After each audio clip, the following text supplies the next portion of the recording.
Episode 21. Awesome. What's up, Cracker Craig? Cracker Craig. Even though the date is kind of irrelevant because we're recording this for next week, you wanna hit us with the Today is the 26th of February. 26th of February. Hell yeah, baby. How are you motherfuckers doing? Hope you guys are doing well. Doing better than me. Yeah. I mean, it's not hard. Billy, you wanna doing start, Billy Billy? right now. You wanna start with that? I guess I should start. So, turns out, I had too much fun at college and got COVID.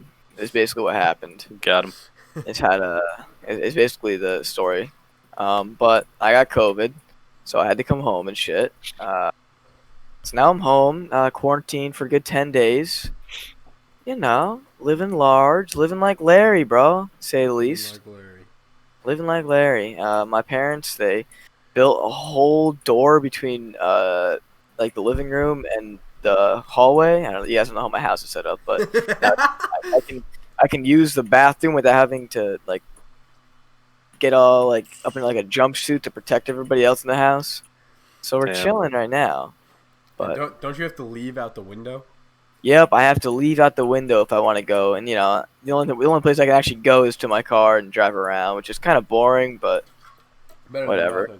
It's better than nothing. But it's only 7 days that I actually have to quarantine for because I was symptomatic on Wednesday, and so technically from then I should have. That's when that quarantine period starts. Now with the school, I'd have to continue past that. So my quarantine started today. So I can't go back to school until the 9th. But it's fine. It's fine. Like, there's no worries. I suppose. I luckily couldn't get it because I've already had it. Yeah, he's a whole bitch. So he lost his. At least I haven't lost my fucking taste or smell, bro. He's a whole bitch and lost both, man. Yeah, I mean, there's still time for that to come, but it might not happen. It's day 6 of getting coronavirus. I got it on Saturday, or last Saturday. When I got it, it was like 3 or 4 days after I started showing symptoms. Well, today is day 3 of showing symptoms, so eat my ass. I don't know. What the fuck posters do you boys got going on back there? Oh, those are my posters.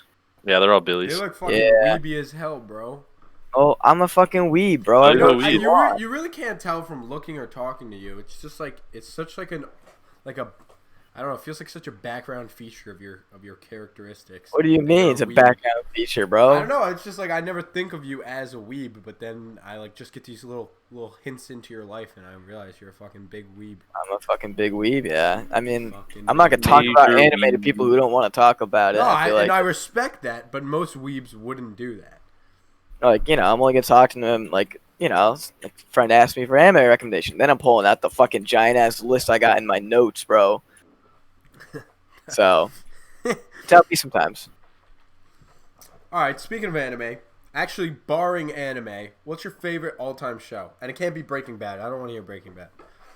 Not with excluding anime? Excluding anime and excluding Breaking Bad. Favorite all-time show. This is tough. Jock, you gotta go first. I gotta go. I think the show that was giving me the most enjoyment has to be Avatar: The Last Airbender. That's like borderline anime, bro. What? No, we'll count it. It's a cartoon. Come on. God, so we'll count it. We won't. Okay. Nick, you gotta go because I really don't have a favorite. My favorite show. You know, even though it's my question, I haven't really thought about it. I have no fucking idea, honestly. I didn't think about it. I know my favorite movie is my favorite show. I don't know. There's a lot up there.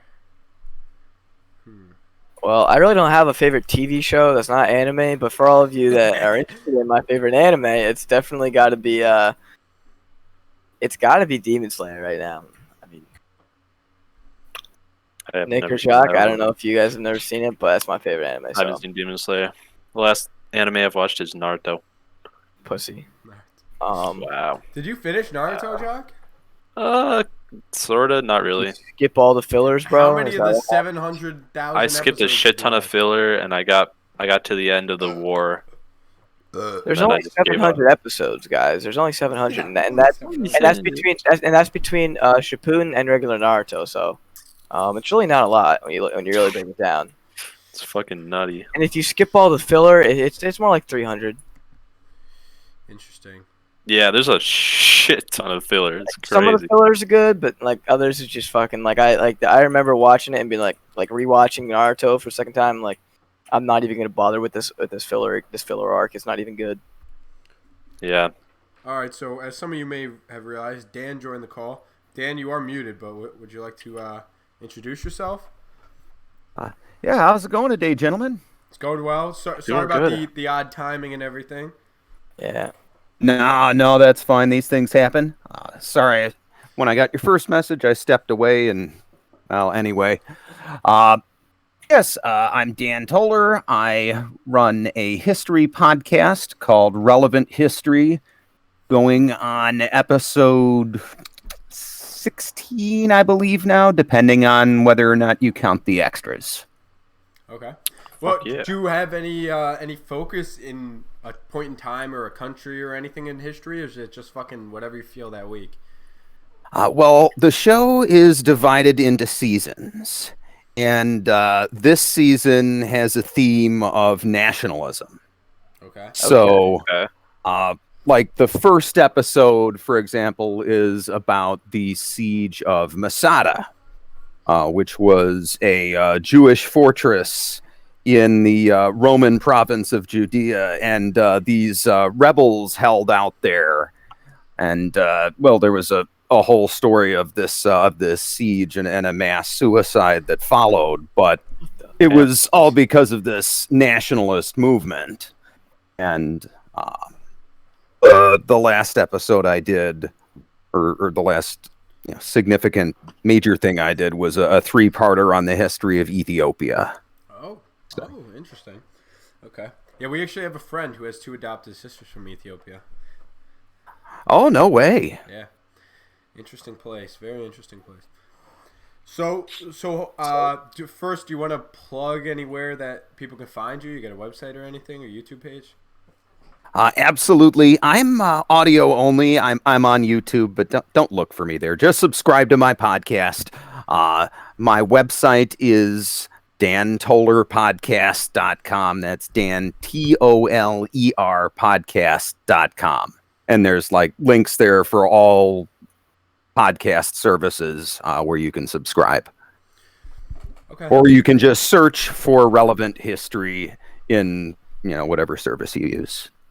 So, do you have any background in history? Like, are you a history teacher or anything, or is it just a passion of yours?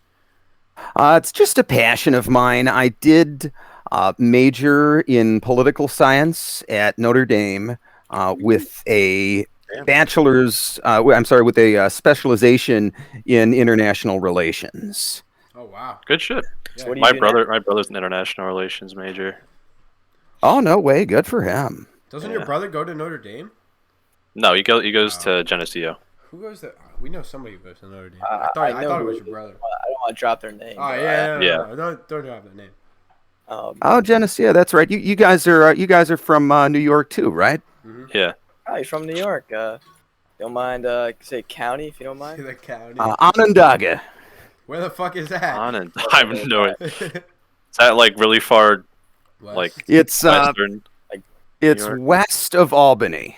Okay. Oh, We're okay. south of Okay. Albany, about an hour and a half. Yeah.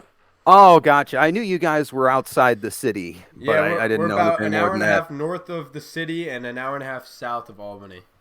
Yeah. You see, people don't realize how big New York is. Like, Yeah. I was having a conversation the other day, and it came up. I had some friends of mine hit me up from Jersey a couple years ago, and they asked me if I wanted to go catch dinner with them after they saw a Broadway show. I'm like, Like, bro. that's like a 5-hour drive for me, guys. This isn't really gonna work. Yeah, I feel like most of the world thinks New York is just the city because whatever, I think all 3 of us can agree, and obviously you too. Yeah. Whenever we're like, oh, we're from New York, people are like, oh, like what borough do you live in? It's like, no. I don't live in the fucking city. Yeah. No, We've actually experienced a mass migration of what we like to call city. It's up to our area. I Yeah. experienced that. Oh, I That's experienced crazy. that when I went to St. Louis. Everybody's like, "Oh, you're from the city." I was like, "Yeah, I'm from New York." Like, "Oh, you're from the city. How is it?" And I'm like, "No, I actually live in upstate." And they're like, "So you?" And I'm like, "Yeah." See, so like, you live in a farm? I'm like, "Well, no." That's the best part is that somehow we Either in a the city like or farm. bottom third of New York have to call ourselves upstate New York so that people don't think we live in the city.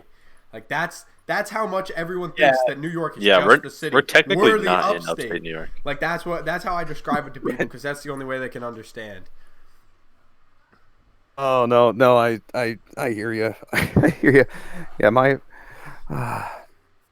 Yeah, And anyway, New York is quite a place. Billy, you know what? Dan, I'm not gonna lie. I've been emailing so much people. I completely forgot that you were a history podcast. Billy, do you want to start with your history story that you wanted to talk about? Let's see. Ooh. Well, so I was Your listening to some. cannibalism. Yeah, I didn't really. Okay, to be honest, I wasn't paying way too much attention to the cannibalism part because the questions that were asked on the podcast were about. It was about something that was not related to the cannibalism.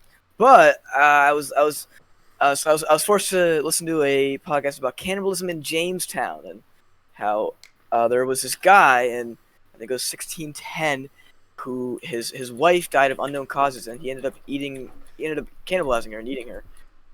He went for the brain. I think the podcast said that there were 4 shallow cuts on the head, and then it looked like he tried to break in after that. Yeah. So yeah, and I can't remember how he died. I swear to God that I heard he was hung from his thumbs, but I think I'm wrong with that. Okay, So, yeah, like, we've been arguing about the logistics of being hung by your thumb because wouldn't they Yeah. just break and you fall right through the ropes? So I think I'm wrong. yeah, I when wouldn't think say- your thumbs could hold the I think weight. I'm wrong when I say that. I think Well, I was just The proposed not theory. mindset The when I proposed read theory that, between the but- friend group so- so far is that there would be restraints around the wrist and the thumbs. So when your thumbs break, you just get hung by your wrist essentially. And But then no, the podcast was about, Okay, that it would was make about more shit. sense. It was about forensic evidence of just that cannibalism happened there. That is wild. So what was this, like people who were like in desperate straits, or like Well, a in serial killer, or like nobody knows? Well, in Jamestown, one of the biggest problems they had when settling was probably starvation, aside from illness and Indians or natives trying to kill them because fucking I don't know why they couldn't just make friends with them and trade with them if they were starving. Beyond me, but so it was. I'm reading right now that they were in a famine when this happened. Yeah, they were. Okay. It's one of the bigger problems that Jamestown faced. What an early settlement, an early English settlement. So, I guess he decided that he would just eat his 14-year-old. Yeah, my bad. She was 14. I forgot to say Oh that. yeah, part. yeah, that's the best Oh, part. Yeah, she that's was probably the fucking best part. 14. She was 14, so And he was just some old grown ass he dude. was just some grown dude that was like, "I'm gonna eat her." Okay. Jeez. But the thing is he didn't kill her. She had died of some unknown cause right now, and he was like, I'll take advantage of this situation." Okay. Wow. Still, Oh, whoa! God I damn. guess desperate times, right? I mean, we had to. Wait, this gets even worse. He was the master of one of the ships. Oh shit! I did not Oh, remember no reading way. that, bro. Oh man, I should have paid more attention, man.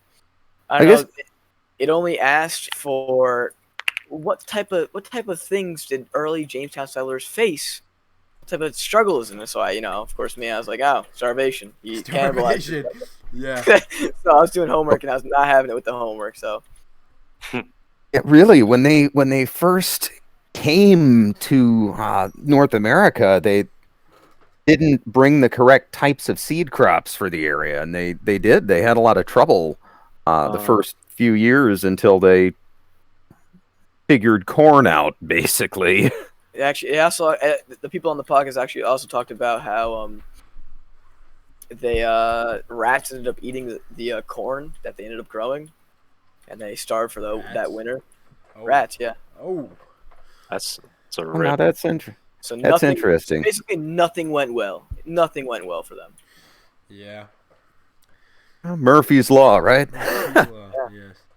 They're fucking yeah. It must have been an absolutely miserable existence, just start to finish. It couldn't have been a good moment in the whole thing. Even as a child, it must have sucked. Oh, Don't worry about your brother. Grandpa ate him. Where did Mama go? Oh, your dad ate her. No worries. Your dad fucking scalped her and ate her brains. Jesus. Bro. Here, have some Her soup. 14-year-old brains, dude. Weren't even fucking developed yet. Oh god. Okay, that's fucked up. That the touch that you just added. I added? What do you mean? I didn't fucking kill her. What did I do? Fucking not even developed brain. You that touch that you just added there made it way worse than it was before. Just like I that didn't add added that. perspective. That was beautiful. That was a true creative touch there. Thank you. I agree. See, at least someone Anybody- appreciated it. All I'm saying is, Dan, you have an announcer voice. You do have an announcer voice. A great announcer voice. Oh no, I appreciate it. Appreciate it. Great podcast voice. So, how exactly did you get into podcasting? I mean, like for example, we were all together, each of us. So, well, I was at home, but everyone else away at college, and so we kind of just stumbled into it as an excuse to get together every week and shoot the shit. Did you have like did you do anything previous, like radio or anything, or did you just stumble into it too? Well, I did. I did some radio DJing in college, and then after that, for a few years, I was in a rock band. You've never heard of us. It never ever became anything successful. But I was the singer. And then I've been kind of blogging for a while, mostly about history, but the long form stuff I kind of wanted to do, like blogging isn't really great for that. Like, and there's like this huge podcasting space with just really long podcasts. So I can do like a 2-3 hour episode on something if it merits it. And like people will actually listen. Like nobody reads like a 20,000 word blog post. Yeah. God. So, and I had all of the sound equipment from my band days. I had my condenser mic and everything, and all the software I needed. So, I started actually producing the podcast about 6 months ago now. Good shit. So, do you have any guest or co-host, or do you and how exactly do you relay the information? Do you have some sort of narrative, or do you just kind of spit it out? It's a one-man show, and it's narrative history. So I try to always tell a story, and I try to get, if at all possible, a story with some characters. So like I'll usually start out with an interesting event. Like when I started my Ethiopia series, I wanted to kind of have something thematic that would tie the whole thing together. And I went with this ancient Ethiopian legend where the first king of Ethiopia stole the Ark of the Covenant from King Solomon. And it's this whole wild, ancient myth.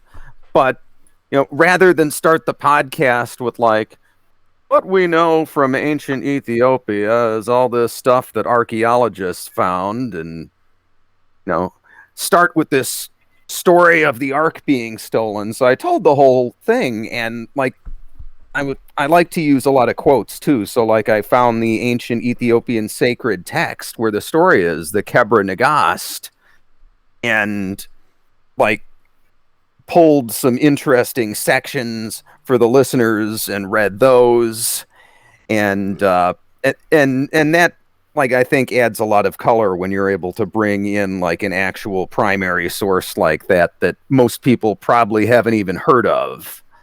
Like, yeah, I've heard that. Yeah, I think it sets the show apart. that definitely sounds. I'm genuinely going to check out the show for, like, that definitely sounds something right in my alley. That sounds really cool. I've always liked when people take history and try to tell it like a story, like a fairy tale almost, even the true parts.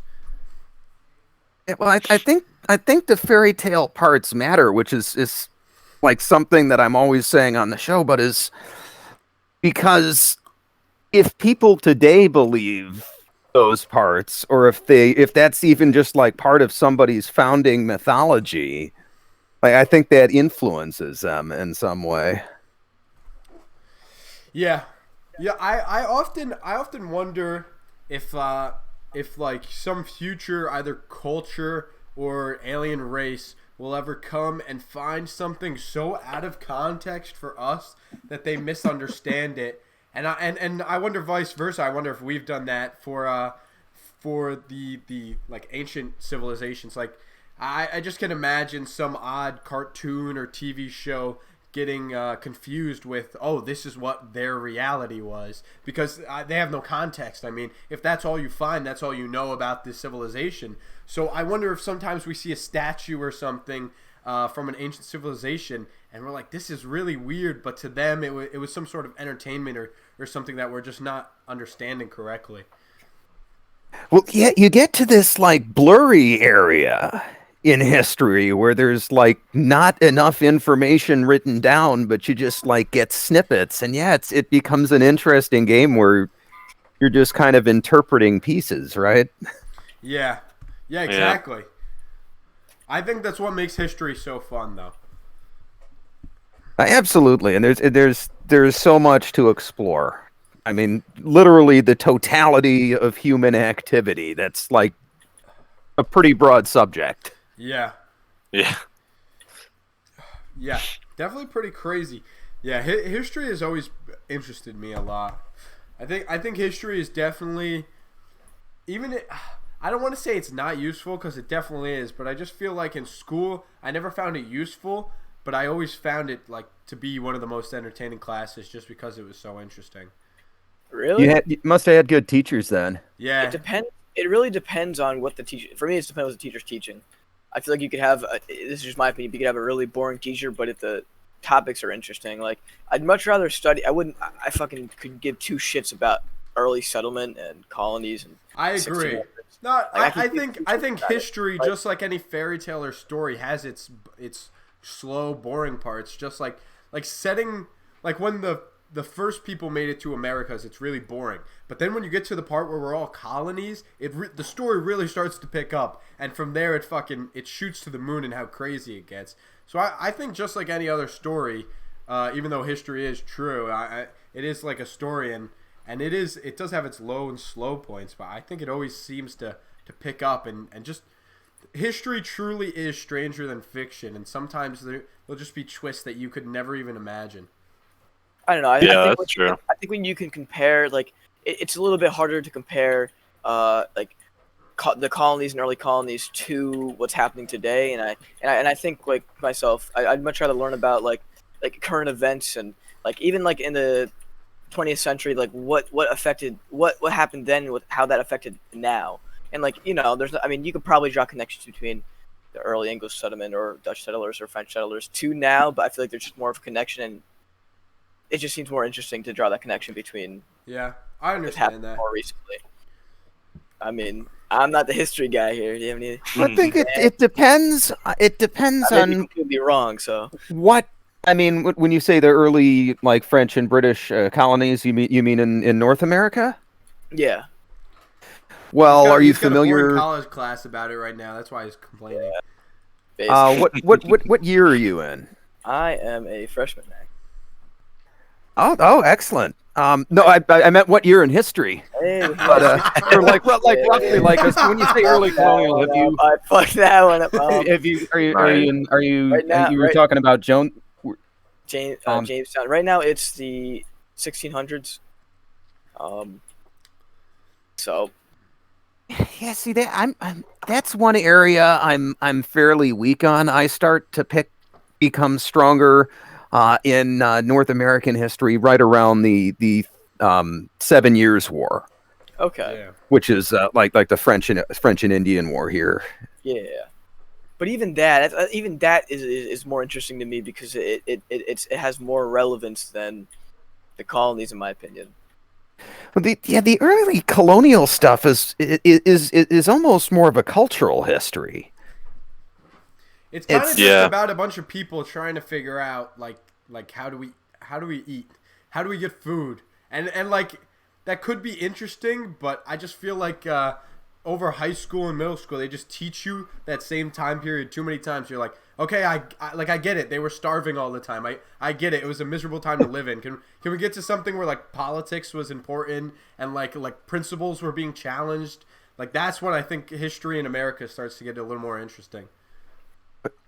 Yeah. How often do you take a class though, and the teacher or the professor gets like a third or 2/3 of the way through the main textbook by the end of the class, and like you don't even get to cover the last part? Yeah, that's It happens all the time. Every class. I don't think we've ever gotten through a textbook in high school. I don't think I've ever. I think I've I ever took every gotten to single the last region's chapter. missing the last third of the book, honestly. Yeah. And they would just be like, by the way, Japan. Yeah, go take the regions. Good luck. Be like, okay.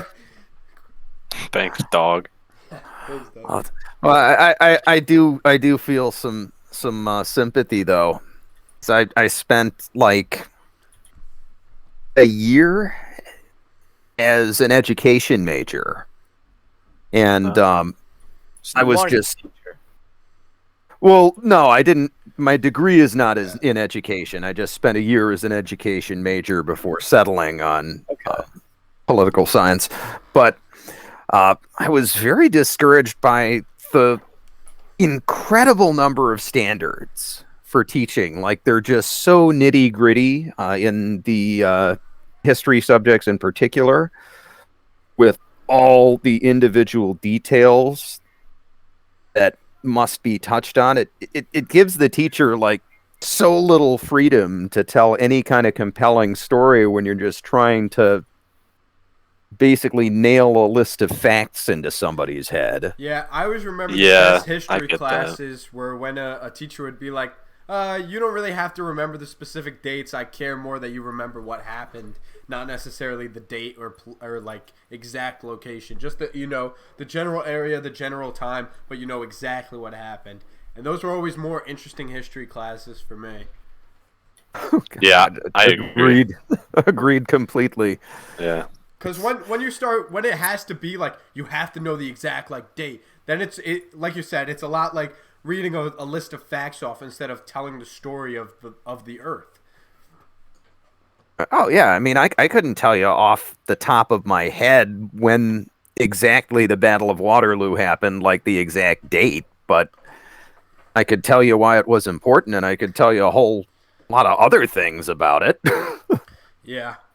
All right. Okay. I got an interesting question for you. So, as a history guy, what are some of your bigger history conspiracies that you give some validity to? Ooh, I always love to hear people's conspiracies, and history ones are usually the best ones. We're doing conspiracy theories. Yes. Okay, Oh, yeah. give me just a second to think on this one, because I think you're right. It's a good subject, and it's not one I was prepared for. I'll give you a minute. I got a story we can go through while you do that. So, I found this story today, completely off topic of history, but I found this story today of this girl who found out her boyfriend was cheating. So she literally, like, their whole entire house, she posted up screenshots on printer paper. She taped it up on their whole house wall, like every wall in the house. Oh my I just god. thought it was funny. I wish I could share the pictures with everybody listening on audio and everything, but it is quite the skeptical. It is pretty funny. That is such Crazy, man. So crazy. What would you guys do? What's your genuine reaction if you were to have someone cheat on you? Would you ever think of doing something crazy like that? No.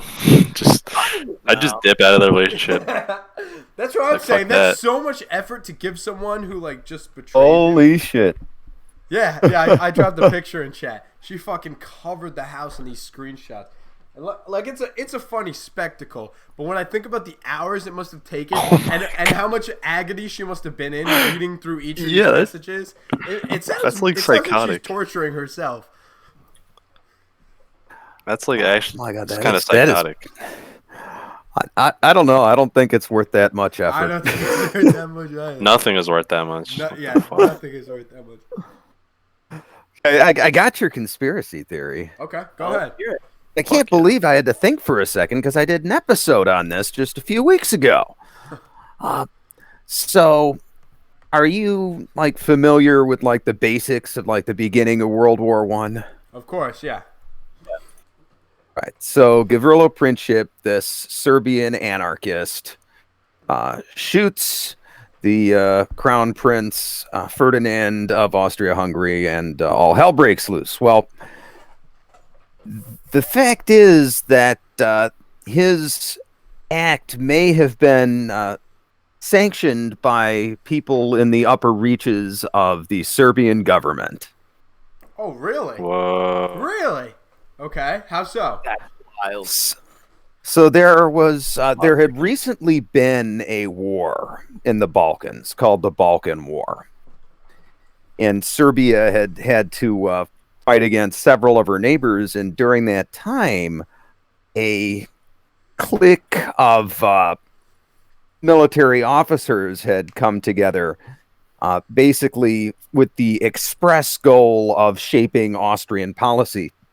Excuse me, not Austrian policy, Serbian policy, to get hold of all land that was held by majority ethnic Serbs. So there was this strip of territory, a lot of modern day Bosnia, which had just been given by the Ottoman Empire to the Austrians. And this was majority Serb territory, and these military officers in the Black Hand wanted it. So they decided they were going to start a war with the Austrian Empire. And there was a lot of disagreement how this was going to be done, but one particular colonel sent 5 guys into into Sarajevo, the capital of Bosnia. And one of those guys was Gavrilo Princip. And all of these guys were armed that day. All of them were along the parade route. Now, okay, was this guy just acting alone? We don't know. He may have been. The conspiracy breaks off, like, it's agreed upon that these people were here. The conspiracy breaks off on whether the assassination was planned or this individual was working alone and just kind of took matters into his own hand. That's where the conspiracy breaks off from reality. Right. Was this one colonel acting alone? Yeah. Or, yeah, was this whole mission approved? Interesting. So theoretically, the Serbian government could have accidentally caused the First World War. Theoretically. Interesting. Certainly at least one Serb nationalist did. Is there any further, I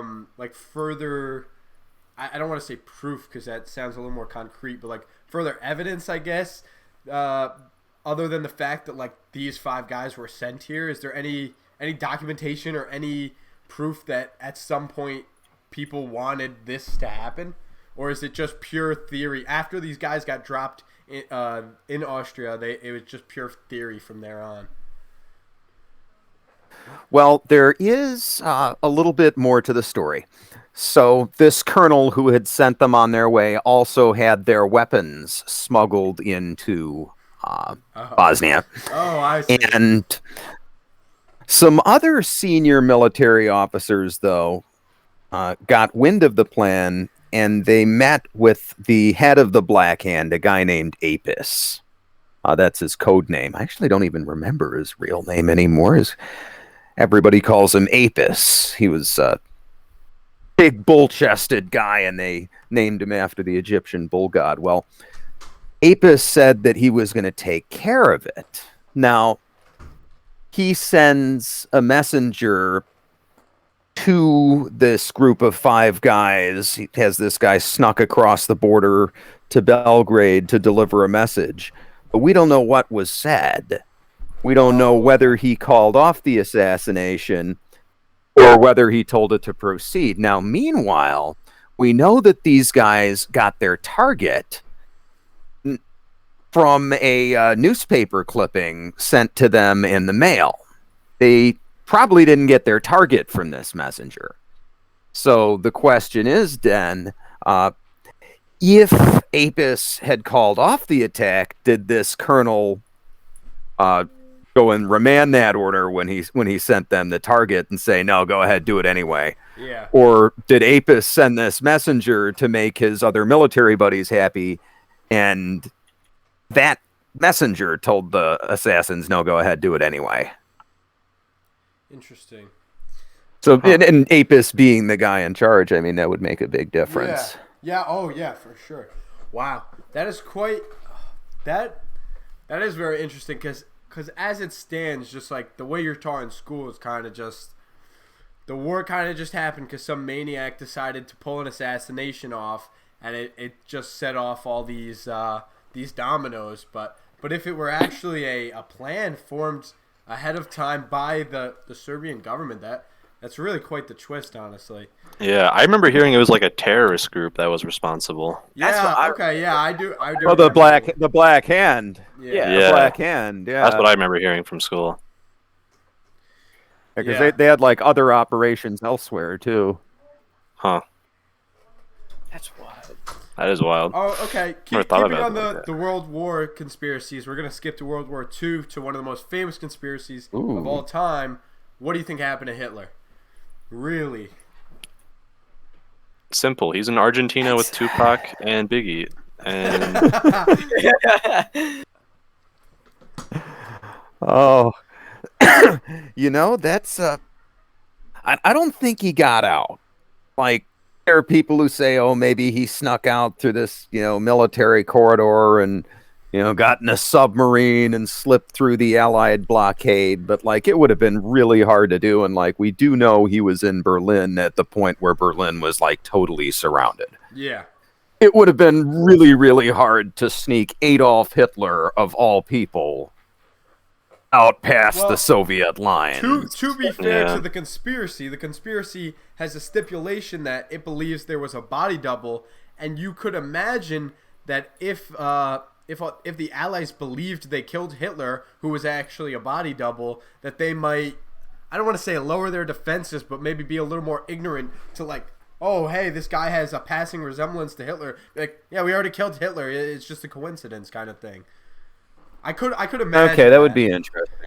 Just because I could see at something least that's the way like that. I've always heard the theory, is that there was a body double that looked like Hitler. Well, the other thing is that we only have the only evidence that, because remember the Soviets took over Berlin, the only evidence that we actually have of like Hitler's actual physical remains are a skull with a bullet hole in it. But when international researchers finally got access to that skull, it's a female skull.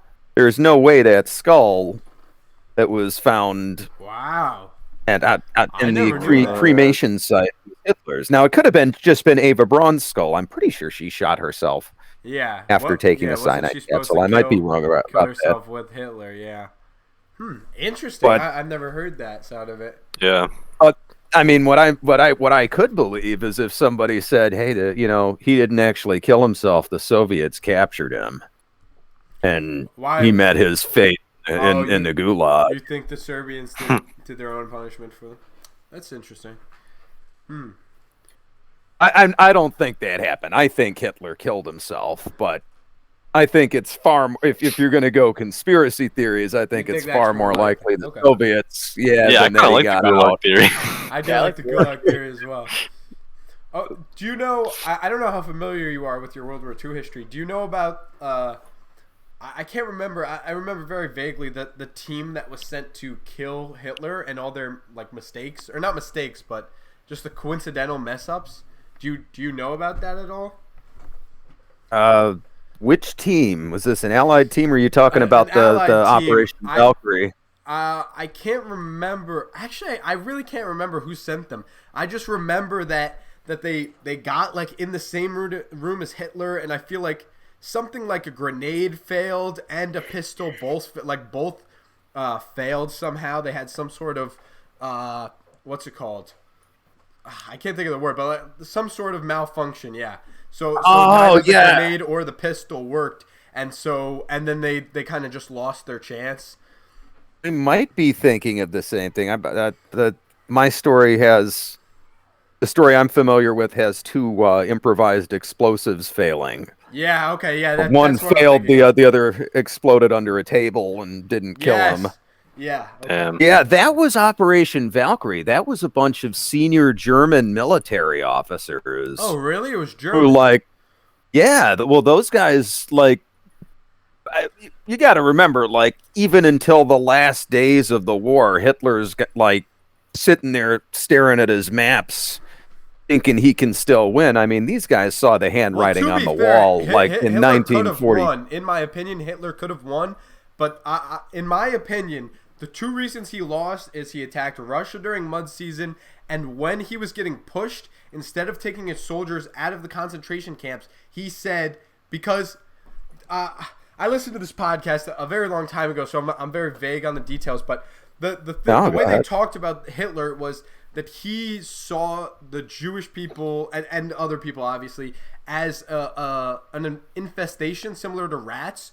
So he could have won the war if he, not necessarily won, but he could have lasted longer, theoretically, if he had pulled all of his troops or most of them out of concentration camps. But because Hitler saw the Jewish people and other people as such a vermin and infestation, he told all of his men to stay there and just kill as many and burn as many as possible, because he wanted to get rid of this this sickness in their country and in Europe. So in my opinion, I think that I don't know. I don't want to say he doesn't get enough credit, because I don't think he deserves much credit, but I think he had more of a chance than people, I guess, give him credit for, is the best way to say. From a very early part of his political career, when he finally got elected, one of the first things he did was help eliminate polio, I want to say, and then the next thing he went for were factories. He got them pristinely clean. He would make every factory have a really high standards. They had to have plants growing around, flowers and stuff, and get rid of all the rats and everything.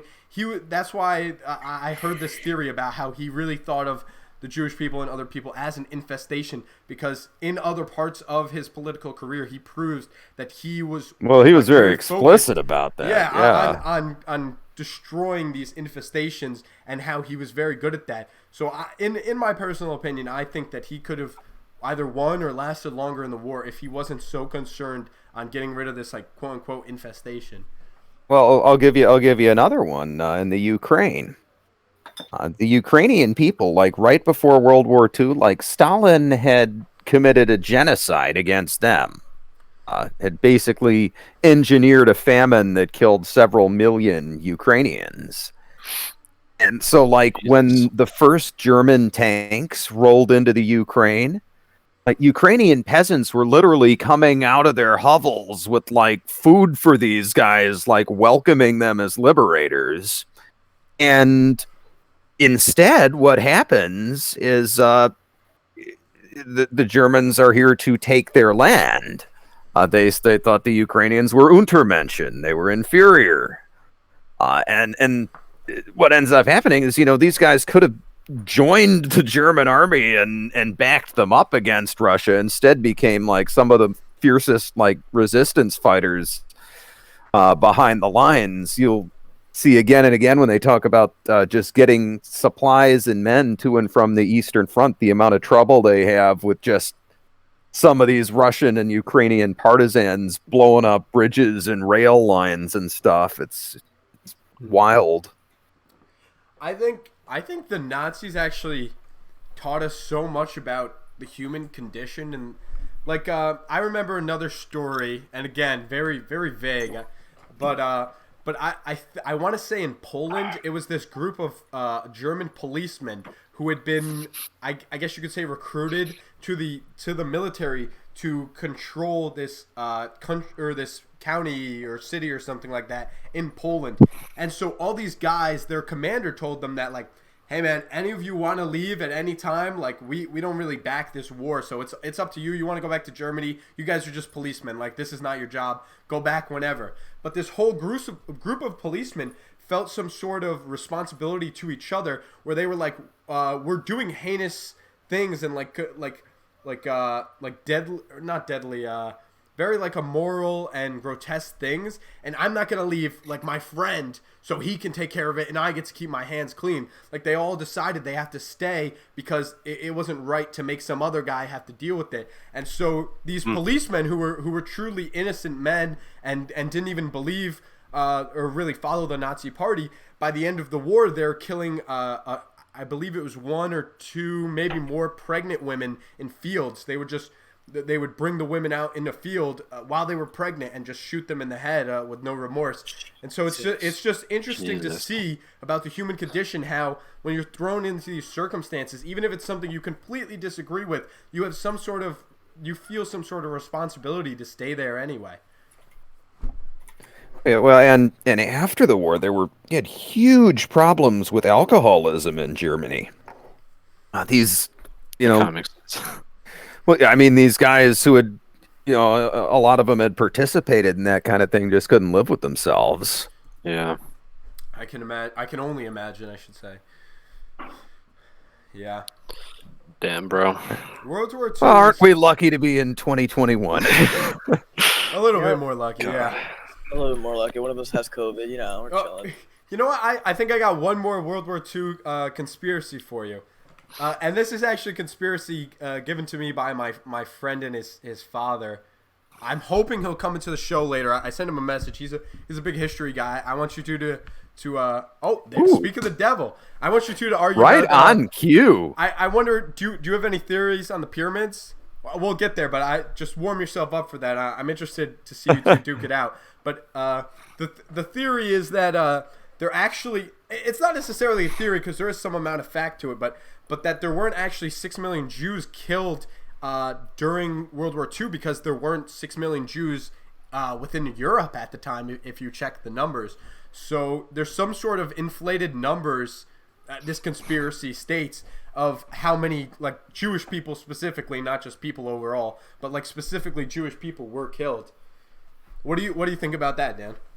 Well, that's a claim that people who want to diminish the Holocaust will often make, is to kind of play with the numbers like that. 6 million Jews did not die in the Holocaust. 6 million people died in the Holocaust. I think something like 3.5 million were Jews, okay. But a lot of gypsies, a lot of Poles, a lot of just anybody who was disabled. That's interesting, and other people from Eastern Europe. So it was a lot of people. It wasn't necessary. Jock and Billy, feel free to correct me, but I feel like most of the time when you're taught it in school or even in pop culture, it's very much considered that 6 million Jews were killed, and like plus all the other people that you named, gypsies and just fucking random civilians, etc. So it is quite interesting that I don't know where this myth came from or why that it was 6 million Jews. I think it's less than rather be a myth. I don't think it's. I think they put emphasis on Jews. I don't remember them ever specifying it's exactly 6 million. Like all of them were Jews. I think that they put emphasis on them because due to the volume of Jews that were in the Holocaust and that died, they were probably the majority of people. Like the rest of the others, say 3 million, were divided among X amount of different people, right? But I have to fact check this. Fast check myself, I should say. Okay. What I'm seeing is it was 6 million Jews, 11 million in total, and it's often inflated as 11 million Jews because people say the theory I'm talking about is I've always heard that it was 6 million, but in reality it was closer to the numbers you were stating at the beginning, where like if you just look pre-World War II era, there just weren't 6 million Jews in Europe. So where did these millions of Jews pop out of? I mean, I don't have any data on the back of my hand, and I have no numbers. It's just interesting to think about. To back anything, but yeah. Owen, are you here? A lot of people died. I honestly don't know anything about like how those numbers are counted. I assume I assume they would come from German records. Because a lot of stuff was left behind, but then you got a lot of stuff that burned, and how are they estimating? I honestly don't know. Yeah. how those numbers are calculated. Owen, are you here? Are you muted, dude? Owen? Okay. I suppose we'll Yeah. continue without him then. Oh, Jock, Billy, do you have anything further you want to express? Um, What was the name of the band you're in? Oh, that's a good question. Oh, good lord. Rival Lives. What kind If of you- rock if- music did you play? Brad, bro. Modern rock, all originals, Define heavy modern blues rock. rock, and yeah, we had a heavy blues rock influence. So Sounds not like it'd be pretty not good. not like metal, Right. but like heavy bluesy rock. I guess I know people hate them, but I'd have to say Nickelback might be a good example I of think like people the give kind of thing we did, Nickelback like a little catchy too much hooks and stuff. hate. I agree with that. They give him a little bit too much hate. They're not And not a great most band, but they're really platinum- not that bad. Most platinum albums of any band ever, I do believe. So. Yeah. It- Owen, did I hear you? Do you hear you here? Oh, I guess we lost him again. Jeez. Yeah, that's interesting. I really do think people give Nickelback a lot of hate. When I was a little kid, my dad listened to Nickelback, not like religiously, but he just had the odd song or two on his playlist, and you know they're just songs I like know all the words to from being a kid, and I never really understood. Overplayed. They're overplayed. I That's don't why want to people give say a lot of hate. basic. My dad always said Yeah. that even though he liked the songs, they all kind of sounded the same, even as a fan of the band. And so I can understand having a plight with them. I just don't understand this whole they're the worst band of all time thing. It's weird. I think a lot of bands do that. Like how many AC/DC songs are there? Well, And they're all like the same four chords. There's this bit that a comedian does about Coldplay. I can't remember the 5 songs, but he does 5 of Coldplay's like biggest songs, and he plays it on the piano, and you realize they're all like the same notes, just like switched around a little bit or changed the tempo.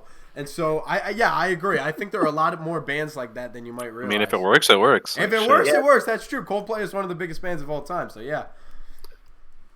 And of course, you know, on the other hand, you get bands like Fall Out Boy, like constantly reinventing themselves, like with every album.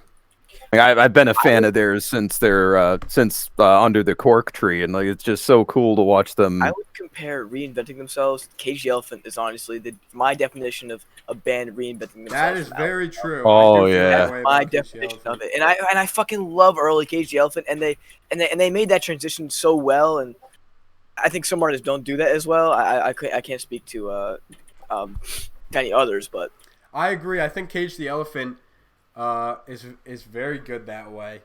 They're always changing the genre of rock that they're using, and sometimes even switching genres.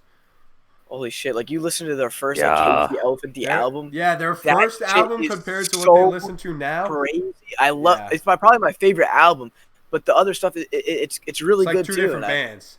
yeah, it's basically like two It's different bands. it's a lot like Mac Miller, how he had such a large.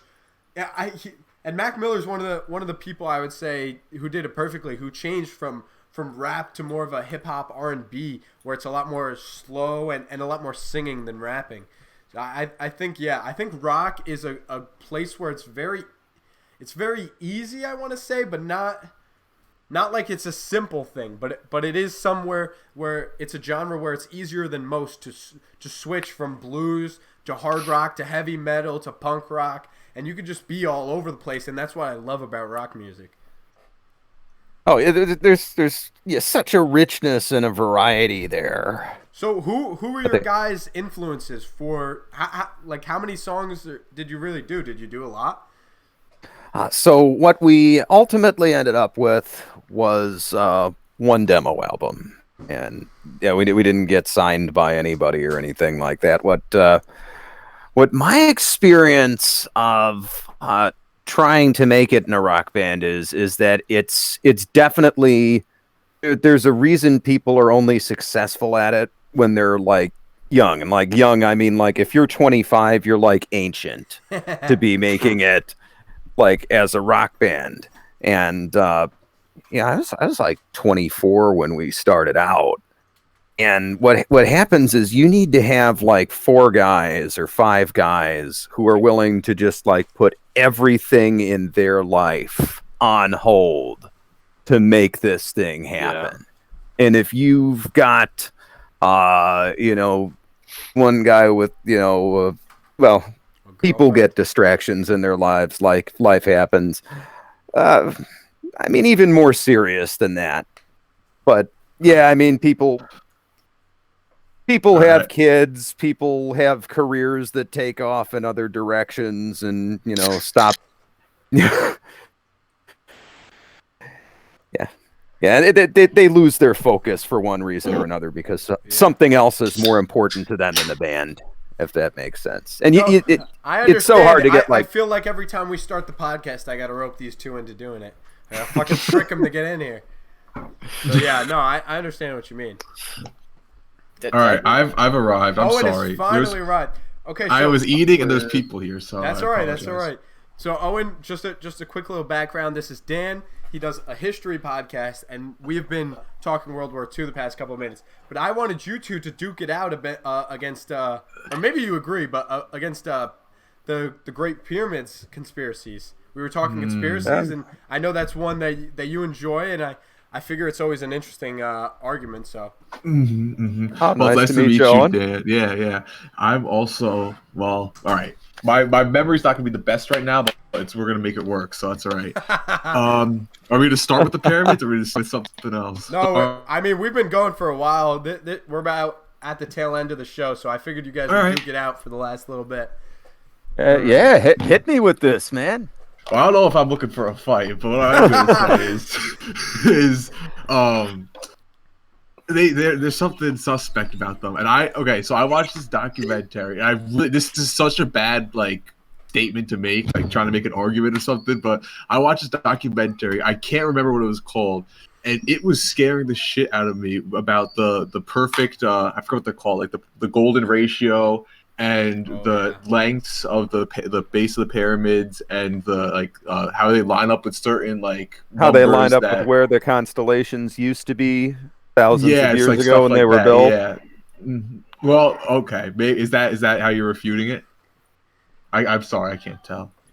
No, I didn't mean to cut you off. I wasn't trying to refute it. I was because I have heard that read that they're laid out in such a way as to correspond with the locations of constellations where they were thousands of years ago, but maybe that's not where you're going. I'm sorry. I cut you off. No. You're good. I think the theory that me and Owen subscribe to, or Owen and I subscribe to, is that it's very odd that these multiple ton stones cut perfectly, exactly, precisely. Because if you mess up one at the bottom, one single block at the bottom, it will fuck the whole pyramid.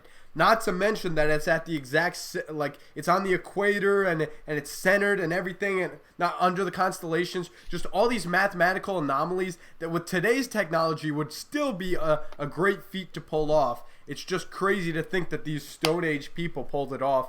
And I think correct me if I'm wrong, Owen, but I think the theory we subscribe to is that there was some sort of external power, or there was something that the ancient Egyptians had that we don't know about. Some sort of technology. There's something suspect about it. Yeah, that's all. Do you disagree or agree? I'm No, I agree with you. I agree with you. I meant Dan. Sorry. I'm sorry. No, you're fine. No, I agree and disagree. I don't buy the whole ancient aliens thing. I was actually thinking of doing a show about that because, I don't know. I think if there were aliens, there would be solid evidence of aliens. But I think the idea that the Egyptians had some technology that's lost to us, sure, that's totally plausible. More towards the Byzantines had Greek fire, and we know it was kind of like napalm, but not really. And even to this day, that's true. That's we don't know how to make Greek fire. Well, I think it's kind of we have this idea as modern people that we're the most advanced and we have the best of. Yeah, and it's there were civilizations before that lost stuff. Right, humanity has forgotten more than it knows today, I think. I agree. I think Yeah, go ahead, Owen. Go ahead. I was just gonna say, I think the notion that a lot of people have today, especially the way, like, I feel like history's taught, at least like I'm taking my first history class in college right now, and it's the way it's taught makes it almost tries to like make out everyone like before our generations as like like not knowing left from right and being absolutely retarded. And then when you go back and actually read some of the primary sources and stuff and see what these people were saying, it's interesting to see how sophisticated they actually were and how their view of the world really wasn't much different than ours. We just have some technologies that are, I mean, objectively more advanced than what they had, but they could have very well done the same things we could have done, just with different technology, I guess. I don't know. This is where my conspiracy theory about the pyramids not only gets extremely radical, but probably separates from your two guys a lot. Is that I believe that the ancient world had some sort of understanding similar to the early 1900s of our time. I think they had a similar technology and understanding to our early 1900s. And I know that's like I said, I don't really have that much proof other than weird things like the pyramids and, like you said, the Greek fire and just random things like that are completely unexplainable to us.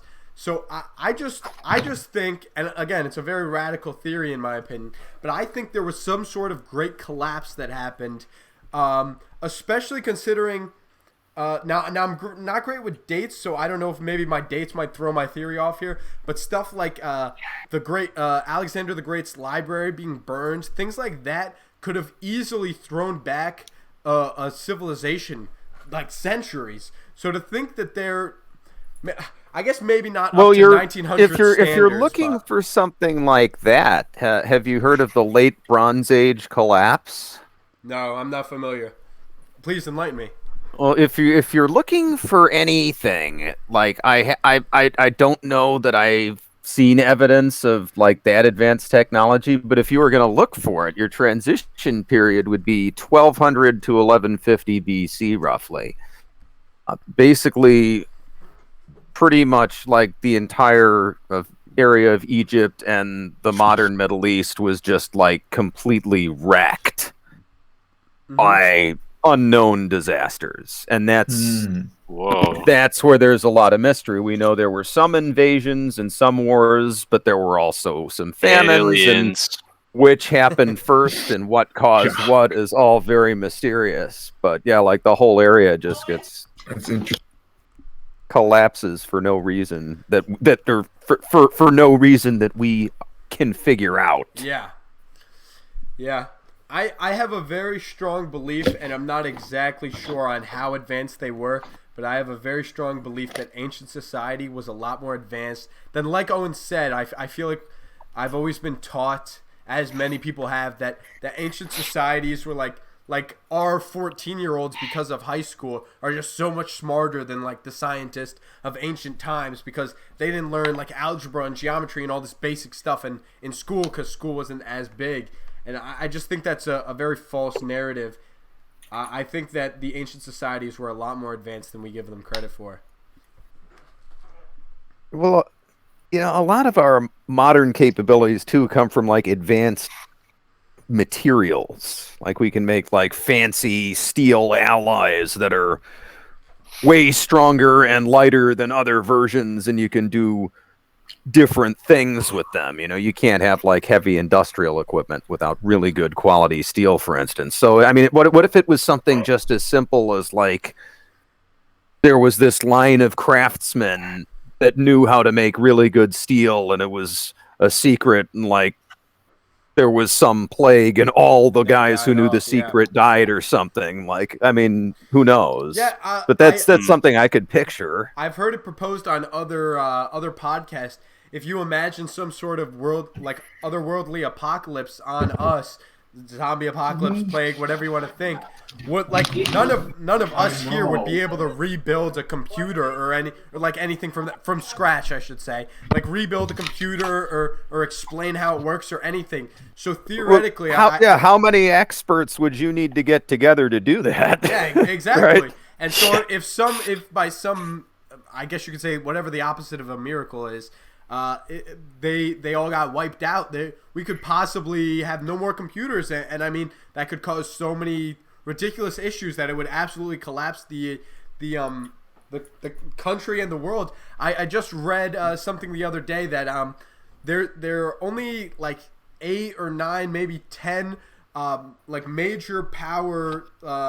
I can't think of the word, but like essentially the power in the U.S. is all like set up between 10 very large stations that all go out to substations, and if all 10 of those went out, which is somewhat possible, there it would be very likely that we could be without electricity for 18 plus months, which would be long enough for us to absolutely collapse and fall into some sort of not Bronze Age, but some lower age than where we're at right now, where the country absolutely collapses. So I think it's completely possible, because if it can happen to us, it definitely could happen to people who barely knew how to use a wheel.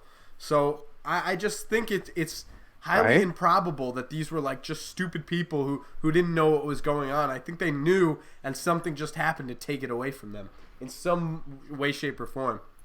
I mean, the challenge there then for my counter to that, I guess, would be, why didn't they leave some kind of machinery or evidence of machinery, for instance, behind? Again, I want to point back, we talked about this, I mean, it was like 40 minutes ago now, but how something could be so misconstrued. Maybe something we're looking at is not what we think it is. Just like I said, some weird anime or TV show, they might be like, this is what real life. Say they watch a Marvel movie, they're like, oh, there were metahumans. That was a real thing. Superpowers were a thing for humans. And they think of it as a biography more than a fictional tale. So we could completely be misconstruing some sort of story or invention or machine that we have found and uncovered, and just completely like miss what we're supposed to be looking at. Yeah, the aliens find an arc welder and think it's a religious idol. Yeah, exactly. I mean, just imagine. I could see how that could happen. Yeah, exactly. I mean, if it's totally foreign technology based on some other principle, you don't necessarily. It might not look like technology to us. Imagine if an alien came and they never had wheels on their planet. They always had hovering cars, and they see a car and they see it sitting on wheels, but they've never seen wheels. They don't realize wheels roll. So let's say they don't have gears or anything circular in their world. They see a car and they could just be like, why do humans have this weird like luxury couch that they keep outside or in their garage? You could completely misconstrue something just because it's something you've never had or experienced. We even see this from person to person, from culture to culture. If I were to go over to Africa or even Europe, I could see the massive cultural difference and completely misunderstand something. No, that's Especially true. when there's a language barrier. Yeah, and the difference between us and the Egyptians is way more than any cultural difference with existing people. Yeah, it's crazy. I think, well, one of the things, this is completely unrelated, but one of the things that always just like bends my mind to think about is like the fact that the ancient Egyptians were as old to the Romans as the Romans are to us. I always for some reason that just like completely bends my mind. I don't know why. I always think of Cleopatra as closer to the release of the first iPhone than to the ancient Egyptians that made the pyramids. Yeah. A wonderful factoid. There's a lot of crazy stuff like that. Well, it's incredible too how long that civilization survived as pharaonic Egypt. You know, what was it, like 1,500 years? Yeah. In the that's crazy. In the Fourth Kingdom. I always get my Egyptian kingdoms mixed up. Well, Dan, it's about that time. We're actually a little past that time even, where we cut the show. It was amazing talking to you tonight. I hope you come on again. I was just mesmerized. Yeah, that was great. It was really great to talk to you. I really want you to come on again, and maybe, I know you do a very different show than us, but maybe we can make some sort of guest appearance on yours too. But we'll definitely have you on again, man. It was really great talking to you. Hey, send me an email. We'll set something up. Yeah, if you just want to And, plug your stuff one last time before we get out of here. Absolutely. You can find me at dantolerpodcast.com. That's Dan, Toler podcast.com.